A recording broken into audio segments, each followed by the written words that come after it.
Einen wunderschönen guten Morgen bei unserem Landhausleben. Wir haben Neuigkeiten. Das Haus gehört jetzt offiziell uns und wir können jetzt auch richtig mit den Renovierungsarbeiten starten.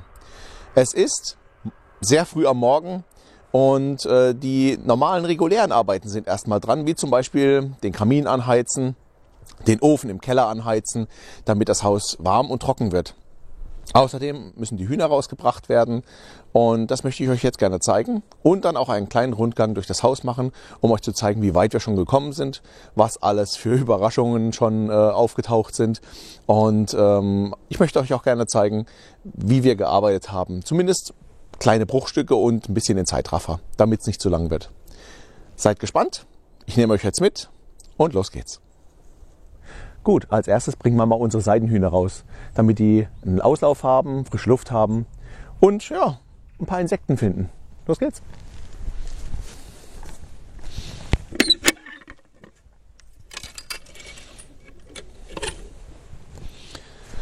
Schauen wir mal, ob welche rauskommen. Chip, chip, chip. Chip, chip.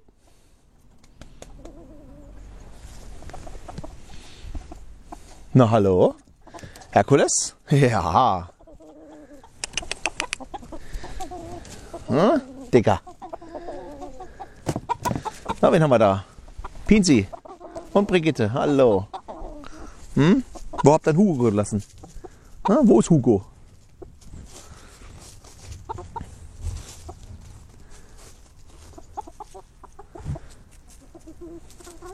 Na, wo bleibt Hugo?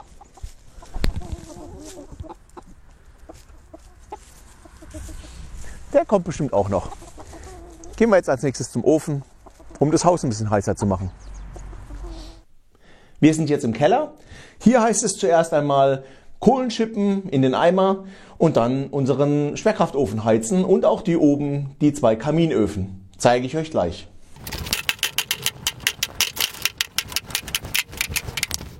So, und los zum Ofen. Das war jetzt nur ein Katzensprung gewesen. Da drüben ist die Kohle. Hier unser Ofen. Jetzt schauen wir erstmal, ob er noch am Leben ist. Und wenn nicht, müssen wir neu anheizen. Schauen wir mal.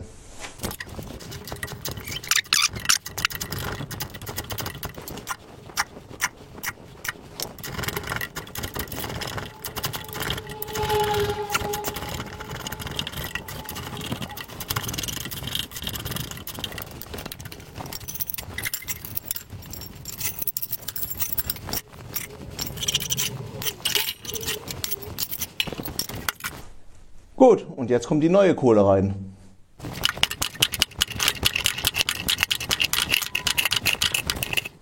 Der Eimer ist leer. Nachfüllen werde ich jetzt nichts mehr. Das mache ich erst heute Mittag wieder. Jeden Morgen, jeden Mittag und jeden Abend. Und meistens reicht es dann vom Abend bis an den nächsten Morgen, dass noch ein bisschen Glut da ist, die dann jetzt wieder den Kamin anfacht, beziehungsweise unseren Schwerkraftofen.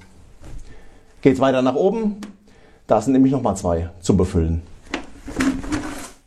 Da sind die auch schon. Hier ist ein weiterer unserer Öfen in der Wohnung, im Haus. Hier gilt es aber Handschuhe anziehen. Ich habe mich hier schon mal verbrannt. Das war keine schöne Erfahrung, weil das ganze Ding wird ganz schön heiß.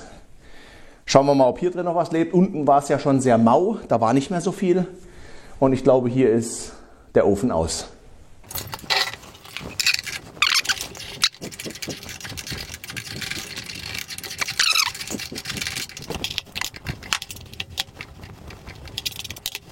Also hier ist auch noch Leben drin, neue Kohlen rein, dann sollte es auch wieder warm werden. Und zum nächsten Ofen. Gut, hier jetzt der nächste Ofen. Wenn der andere warm war, haben wir vielleicht auch hier Glück.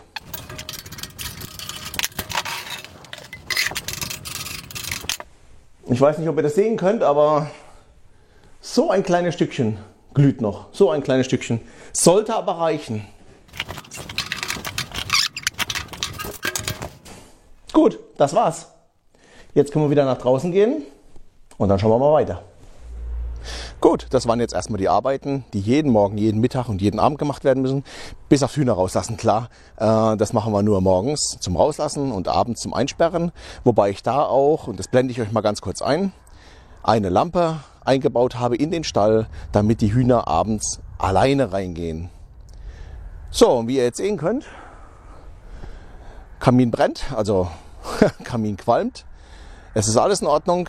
Jetzt können wir auch mit dem Rundgang durch das Haus starten. Fangen wir den Rundgang im Windfang an. Hier habe ich die Decke rausgenommen, könnt ihr hier sehen. Allerdings ist auch dabei zutage gekommen, dass, wie ihr sehen könnt, das alles morsch ist. Also die ganzen Balken vom Vordach sind so morsch, dass man hier mit dem Finger reindrücken kann und ganz locker irgendwelche Holzreste, morsches Holz abbrechen kann. Also hier muss wahrscheinlich alles raus. Wann wir das machen, wie wir das machen, wissen wir noch nicht. Müssen wir mal noch einen Gutachter kommen lassen, mal sagen, was alles gewechselt werden muss. Hier sieht es auf jeden Fall sehr schlimm aus. Ich zeige es euch mal von oben gleich nochmal, beziehungsweise ich schwenke die Kamera nach oben und dann auch mal nach unten. Den ganzen Bauschutt, der kommt dann in den Container, den wir uns haben liefern lassen. Und dann sehen wir uns gleich im nächsten Zimmer. Hier der versprochene kleine Schwenk ins Dach, damit ihr sehen könnt, wie es dort momentan aussieht.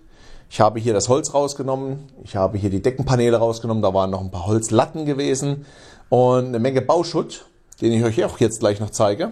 Und das ist das, was momentan übrig geblieben ist. Das muss jetzt alles in den Container und dann werden wir weitersehen. Hier sind wir jetzt im ersten Flur und hier könnt ihr ganz gut sehen, und wer mir auf Instagram folgt, der hat es bestimmt schon gesehen, hier ist die Wand abgebröckelt, wahrscheinlich weil das Vordach auch nass war. Daher kommt dann auch das Morsche. Da ist das Wasser wohl eingedrungen und deswegen sieht es jetzt so aus. Hier haben wir schon mal ein bisschen Putz weggeschlagen, wahrscheinlich muss da noch mehr runter. Und dann müssen wir schauen, dass das Mauerwerk noch einigermaßen in Ordnung ist. Hier sind wir im zukünftigen Wohnzimmer. Und hier habe ich vorhin auch den Ofen angeheizt. Das Zimmer habt ihr schon gesehen, das war der erste Ofen. Nicht der im Keller, sondern der im Zimmer stand. Und hier könnt ihr es, glaube ich, ganz gut sehen. Die ganze Decke ist schief, ist gerissen. Ich zeige euch auch gleich nochmal die Ecke von einer Wand, damit ihr sehen könnt, was für Setzrisse wir hier haben. Hier könnt ihr es, glaube ich, ganz gut sehen. Die Risse sind in fast allen Ecken von allen Wänden. Also überall da, wo ein Wandübergang ist, wo eine Ecke ist, sieht es eigentlich fast überall so aus. Ich weiß nicht, ob man da mit Vlies dann gleich arbeiten kann und dann mit Verputzen. Müssen wir mal schauen. Hier in meinem zukünftigen Büro haben wir wohl fast am meisten Baustellen oder Probleme gefunden. Im Gegensatz natürlich zu den ganzen Außenbereichen, wie jetzt zum Beispiel der Wintergarten oder das zukünftige Bad, das ich euch noch zeigen werde, oder auch das momentane Bad. Hier haben wir eine Wandvertäfelung gehabt, die haben wir weggeschlagen und da hinten dran kam etwas zum Vorschein, was jetzt nicht wirklich gut aussieht. Also der ganze Putz ist marode, der ist abgebröckelt. Da muss auf jeden Fall eine Menge gemacht werden. Auch hier viele Setzrisse in den Ecken und bei der Decke, die war abgehangen mit Plastik, mit so Kunststoffdeckenleisten. Die habe ich runtergemacht, um dann zu schauen, da war dann auch Steinwolle drunter. Und hier wurden die Decken, die Balken angeschraubt, abgeschlagen und ja, da werden wir wahrscheinlich dann entweder die Decke wieder abhängen müssen oder auch die Konstruktion hier rausreißen und dann neu verputzen. Hier nochmal kurz eine Nahaufnahme vom Büro, von der Wandvertäfelung, die abgeschraubt, abgeschlagen worden ist. Und ihr könnt mit Sicherheit sehr gut sehen, dass hier, ja, ich weiß nicht, ob man das so einfach reparieren kann, einfach nur Vlies drüber und dann verputzen. Es sieht schon übel aus. Wir haben uns ganz schön erschreckt, als wir das gesehen haben. Und auch bei der Decke war es jetzt nicht wirklich besser. Auch hier haben wir uns ganz schön erschreckt, als wir da die Decke runtergenommen hatten. Aber es sieht, glaube ich, schlimmer aus, als es ist, weil letztendlich sind die Balken nur freigelegt worden. Ich denke nicht, dass sie morsch sind, aber das werden wir dann auch nochmal überprüfen lassen. Hier im anderen Teil des Flurs, wir sind von da hinten reingekommen, ist es jetzt so, dass wir noch nicht viel Tapete abgemacht haben. Alles haben wir noch nicht entdeckt, was jetzt noch an Überraschungen auf uns zukommen wird. Was wir aber schon gesehen haben, ist zum Beispiel hier an dieser Stelle, dass das Fenster zwar eingearbeitet ist, aber hier auch eine Menge abbröckelt und ja, es ist nicht dicht. Also es zieht hier durch. Ob hier neue Fenster reinkommen, ich wollte die alten eigentlich behalten und neue Scheiben einsetzen lassen, einfach um den Charme auch zu erhalten. Aber letztendlich ist es so, dass hier fast jede Fensterscheibe anders aussieht. Auch jede Tür, jedes Türblatt, jede Zarge sieht anders aus. Und ja, man will es ja schon einigermaßen einheitlich haben. Ich denke, da müssen wir auch nochmal Hand anlegen, aber erst später. Jetzt befinde ich mich gerade im Treppenhaus, also hier, wo die Treppe hochgeht. Ich zeige euch allerdings jetzt hier den Fußboden, weil hier 2 Lagen PVC drauf lagen und noch eine Schicht Holz. Kann ich euch dann nochmal in einem anderen Video zeigen. Und der Dielenboden hier sieht allerdings nicht mehr so aus, als wenn man ihn erhalten könnte. Ich rutsche mal ein bisschen zur Seite, dann könnt ihr das vielleicht besser sehen. Also hier sind sehr große Löcher drin. Hier ist auch ein Steinwollgemisch unten drunter, ich denke mal auch zur Dämmung. Hier werden wir wahrscheinlich den Boden rausnehmen müssen. An anderen Stellen würde ich ihn gerne erhalten und aufarbeiten, weil ein Dielenboden, den finde ich schon schön. Auch hier sieht es vielleicht schlimmer aus, als es ist. Wir befinden uns jetzt hier in der alten Küche, was zukünftig das Esszimmer werden soll. Und ja, hier habe ich einfach nur den Fliesenspiegel abgehauen. Alte Fliesen, ziemlich viel dicker alter Putz drauf. Und da ist natürlich sehr viel von der Wand auch mit runtergekommen. Die Steine an sich sind allerdings noch da. Und ich denke aber auch, dass hier der gesamte Putz runter muss, um dann etwas neu aufzubauen. Idee von meiner Frau war allerdings gewesen, die Wand so zu belassen, Sand zu strahlen, sodass die Optik wieder rauskommt und dann einfach nur zu versiegeln, damit das Landhaus, also so wie die Mauer auch wirklich aussieht, zur Geltung kommt. Es soll das Esszimmer werden, wäre also wirklich eine Überlegung wert. Hier sind wir jetzt in der zukünftigen Küche. Unser Plan war ja gewesen, zuerst die Wand hier rauszunehmen.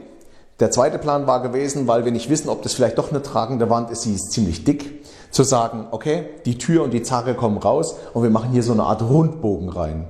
Wir schauen mal, ob wir das umsetzen können, wie wir es umsetzen. Wir haben hier in diesem Raum ja auch noch eine Tür ins zukünftige Schlafzimmer. Was ich euch jetzt erstmal zeigen wollte, ist diese Stelle hier und auch die hier im Eck. Da ist es so, wir haben angefangen, Tapete abzumachen, zu testen, zu versuchen. Das haben wir in jedem Raum gemacht.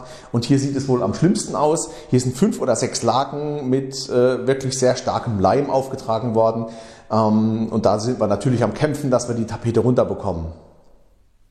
Auch hier im zukünftigen Schlafzimmer soll ja hier noch eine Tür entstehen in das Treppenhaus, was sich hier auf der gegenüberliegenden Seite befindet. Aber auch hier haben wir einige Überraschungen, die wir schon gesehen haben, wie zum Beispiel hier hinten dran ist der Kaminschacht und hier bröckelt auch schon alles ab. Wir wissen nicht, inwieweit das hier noch stabil ist, ob wir hier nochmal etwas Spezielles machen müssen. Dann haben wir hier unten drunter ja nochmal eine Betonplatte, wo wir eigentlich einen Dielenboden durchgängig haben wollten. Und ich bin mir nicht sicher, ob wir hier noch einen Kamin platzieren sollen, weil beim Schlafen soll es ja eigentlich kühl sein. Und hier befinden wir uns schon mitten im Haus, das heißt, hier ist es relativ warm. Und es ist auch jetzt gerade momentan mollig warm, weil ich heute Morgen ja auch den Kamin angemacht habe, also angeheizt habe. Es ist eine wirklich sehr angenehme Temperatur hier.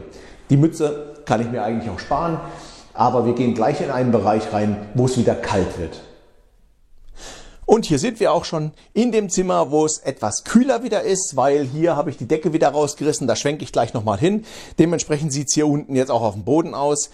Dieses Zimmer war etwas komplizierter, weil sich über dieser Konstruktion, über dieser Holzkonstruktion mehrere Lagen Glaswolle befunden haben.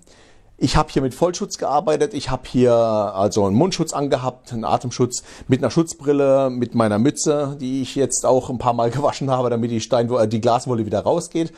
Und natürlich habe ich auch Sicherheitshandschuhe getragen. Dieses Zeug wird jetzt gesondert noch entsorgt, das haben wir in Mülltüten gepackt. Und ja, ich schwenke mal nach oben und zeige euch mal, wie jetzt hier die Deckenkonstruktion aussieht und auch wie der Fußboden aussieht. Hier könnt ihr jetzt die Deckenkonstruktion sehen. Was man ganz deutlich sehen kann, ist hier an den Stellen, also uns ist gesagt worden, die Elektrik wurde komplett erneuert im Jahr 2019.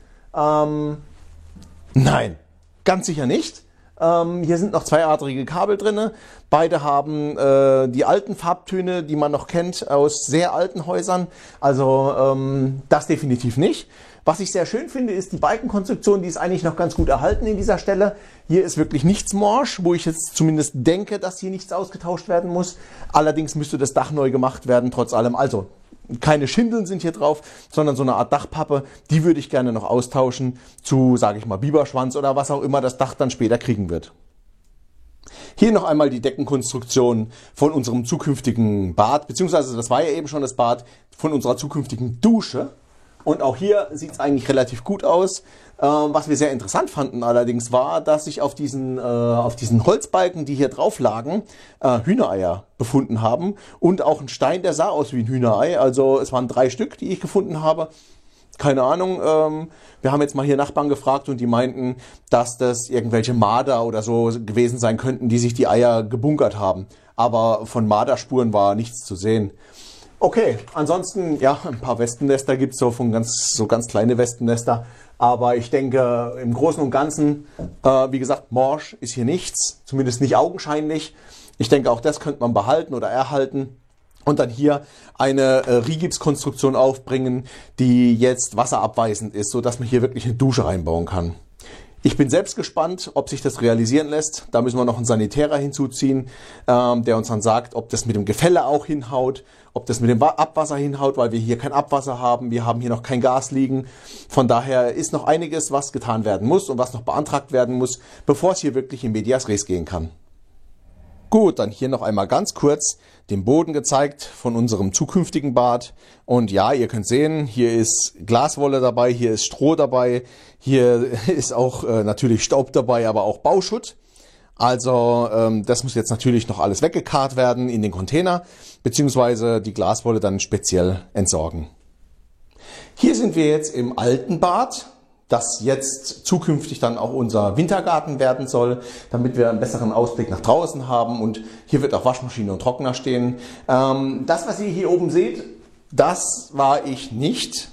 Das hat uns erwartet, als wir hier angekommen sind und nochmal einen Rundgang durch das Haus gemacht haben. Und das hat uns auch ganz schön erschreckt. Wir wussten nicht, was hier passiert ist. Das ist eigentlich trocken, also die Decke hier ist trocken, aber der Putz ist offensichtlich zu dick gewesen. Und durch die Temperaturveränderung, heiß, kalt, weil auch die Heizungen hier stellenweise nicht angeschaltet waren, hat es hier wohl eine Veränderung in der Luft gegeben, in der Luftfeuchtigkeit gegeben und dann ist die Decke runtergekommen. Zumindest erklären wir uns das so. Es kann natürlich auch anders sein. Schreibt es gerne in die Kommentare, wenn ihr eine Ahnung habt, wenn einfach mal die Decke runterkommt. Also wir wussten nicht, warum, wieso, weshalb. Jetzt ist es so. Jetzt müssen wir gucken, dass wir auch die Decke runterkriegen und oder neu verputzen. Wir wissen es noch nicht. Da sind wir noch unschlüssig. Schauen wir mal weiter. Hier sind wir jetzt im einzigen Zimmer unter dem Dach, das ausgebaut war. Auch hier ist die Heizung an, habe ich gerade gemerkt, obwohl ich sie ausgemacht hatte. Und Überraschungen gibt es jetzt hier keine, außer vielleicht die Tatsache, dass dieses Zimmer hier ja komplett abgerissen werden soll. Wie es mit dem Dach weitergeht, werden wir selbst sehen. Aber dieses Zimmer hier muss weichen, damit wir unsere eigenen Träume umsetzen können. Vor dem Zimmer unter dem Dach habe ich noch nicht allzu viel gemacht. Ich habe hier ein paar Rigipswände rausgenommen. Ich habe hier auch beim Dach ein paar Wände rausgenommen, also auch Rigipswände. Und habe dann dort gesehen, wo der Zugang liegt, von hier vom Dach in den Windfang runter und wo eventuell die Wasserstelle, die Feuchtigkeitsproblematik herkommt. Und hier, wieso das hier ausgeht, ist Folgendes. Hier gibt es einen Bewegungsmelder und der Bewegungsmelder, der funktioniert nicht mehr richtig. Gut, jetzt bleibt er hoffentlich an. Das ist die Stelle, die ich gemeint habe. Hier könnt ihr einen kleinen bzw. Durchblick in den Windfang sehen. Das sieht alles nicht besonders vertrauenserweckend aus. Und auch wenn ich hier ein bisschen schwenke, ja, also müssen wir mal schauen. Ich denke, auf keinen Fall gehört es so. Und ich denke, da kommt auch die Wasserproblematik her, die wir dann im ersten Flur hatten, die ich euch gezeigt habe, wo dann der Putz abgebröckelt ist. Da muss auf jeden Fall Hand angelegt werden. Wie es mit den Deckenbalken aussieht, die Konstruktion, das lassen wir prüfen. Die andere Thematik, die wir hier auf dem Dach hatten, war die, jetzt sind wir hier direkt über dem Büro. Und hier habe ich auch einige Stellen gesehen, vor allen Dingen diese hier, wo irgendwie was eingestürzt oder eingekracht ist. Da müssen wir auch mal genauer hingucken und dann mal schauen, ob da etwas getan werden muss, ob da vielleicht auch die Deckenunebenheiten herkommen vom Büro. Aber wir wollen es in erster Linie dicht haben und dass es auch einigermaßen gerade ist. Ob wir dann die Decke abhängen, habe ich vorhin schon gesagt. Das steht noch aus, da bin ich mir nicht ganz sicher. Aber es sollte zumindest mal nicht feucht sein und es sollte einigermaßen, was heißt einigermaßen, es sollte auf jeden Fall stabil sein. Bei unseren Hühnern hat sich noch nicht so allzu viel getan. Im Moment könnt ihr 3 sehen. Das eine ist reingegangen, hat wohl Hunger gehabt. Und ja, ihnen geht's gut. Sie haben viel Platz, sie haben viel Spaß und sie können eine Menge Insekten finden. Vor allen Dingen Herkules kräht hier, wie er will und es interessiert sich keiner dafür. Beziehungsweise, vielleicht finden es sogar alle noch toll. Ja, wir haben jetzt auch noch Zuwachs bekommen, den zeige ich euch auch gleich noch. Allerdings sind die noch in einem extra Gehege, in einem extra Stall. Die führen wir dann heute Nacht zusammen und dann schauen wir mal, ob die sich auch miteinander vertragen. Das sind ganz normale Legehühner, also braune Hühner, die wir jetzt vor dem Suppentopf gerettet haben, will ich mal so sagen. Und ja, ich hoffe, dass sie sich vertragen und dass wir dann hier eine schöne Hühnerschar haben werden. So, das sind die neuen Mädels. Und die sind heute Mittag erst zu uns gekommen, jetzt im Moment in diesem Übergangsstall, werden dann aber in den Hühnerstall von unseren Seidenhühnern mit überführt. Ja, und wir werden dann gespannt sein, ob das alles so klappt und ob sie sich vertragen. Das hier ist nur ein Provisorium, deswegen nicht ganz so artgerecht. Im neuen Hühnerstall wird es auf jeden Fall sehr viel besser werden für die Hühner. Und sie werden auch genau den gleichen Auslauf haben wie unsere auch und genauso viel Spaß mit den Insekten und mit dem, was wir ihnen alles an Essen zubereiten. Aber natürlich sollen unsere Hühner auch Eier legen und uns versorgen. Das soll natürlich auch noch gesagt sein. Ja, und hier könnt ihr dann noch den Container sehen zum guten Abschluss. Hier wird demnächst noch mehr reingeladen und befüllt. Und wahrscheinlich werden wir noch einen zweiten oder einen dritten brauchen, bis wir dann endlich soweit sind, dass alles, was wir beim Entkernen entfernt haben, auch entsorgt ist. Ja, das war's heute von meiner Seite. Ich möchte mich herzlich für euch bedanken, für eure Treue, für euer Abo. Wenn ihr es noch nicht gemacht habt, denkt daran zu abonnieren, das Glöckchen einzuschalten. Es wäre wirklich sehr schön, wenn ihr mir weiter folgt. Und ansonsten bleibt mir nichts anderes zu sagen als vielen Dank und bis zum nächsten Mal. Euer Oliver. Ciao.